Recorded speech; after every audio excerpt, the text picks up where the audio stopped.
একবার একটা মেয়ে তার বিয়ের দিন শ্বশুর বাড়ি যাওয়ার ঠিক আগ মুহূর্তে হঠাৎ করে তার বাবাকে বলে উঠল, আচ্ছা বাবা, আমি তো তোমাদেরকে ছেড়ে চলে যাব, যাওয়ার আগে তোমাকে শেষমেশ একটা প্রশ্ন করি। মেয়েটার বাবা অবাক হয়ে বলল, কি প্রশ্ন করবি, কর।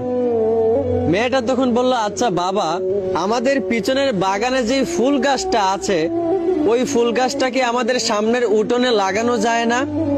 মেয়েটার বাবা তখন বলল, এই ফুল গাছটা 4 বছর পুরনো একটা ফুল গাছ, এখন যদি এইটাকে সামনের উঠানে লাগানো হয় তাহলে সেটা নতুন মাটিতে নিজেকে মানিয়ে নিতে পারবে না, ফুল গাছটা মারা যাবে। বাবার মুখে এই কথা শুনে মেয়েটা তখন কাঁদতে কাঁদতে সাথে সাথেই বাবাকে বলে উঠল, আচ্ছা বাবা, 4 বছর পুরনো একটা ফুল গাছ যদি নিজেকে নতুন মাটিতে মানিয়ে নিতে না পারে, 4 বছরের একটা ফুল গাছ যদি নিজেকে নতুন মাটিতে বাঁচিয়ে না রাখতে পারে, তাহলে আমি তো তোমার ঘরে 20 বছর পুরনো একটা মেয়ে, আমি কিভাবে অন্যের বাড়িতে গিয়ে নিজেকে মানিয়ে নিব? আমি কিভাবে তোমাদেরকে ছেড়ে শ্বশুর বাড়িতে গিয়ে নিজেকে বাঁচিয়ে রাখবো? এই কথা শোনার পর মেয়েটার বাবার চোখে পানি চলে আসলো।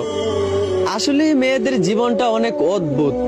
তাদের নিজের বাড়িটাই একটা সময় অন্যের বাড়ি হয়ে যায়, তাদের নিজের বাড়িতেই একটা সময় মেহমান হয়ে আসতে হয়। এইটাই হয়তোবা মেয়েদের জীবন।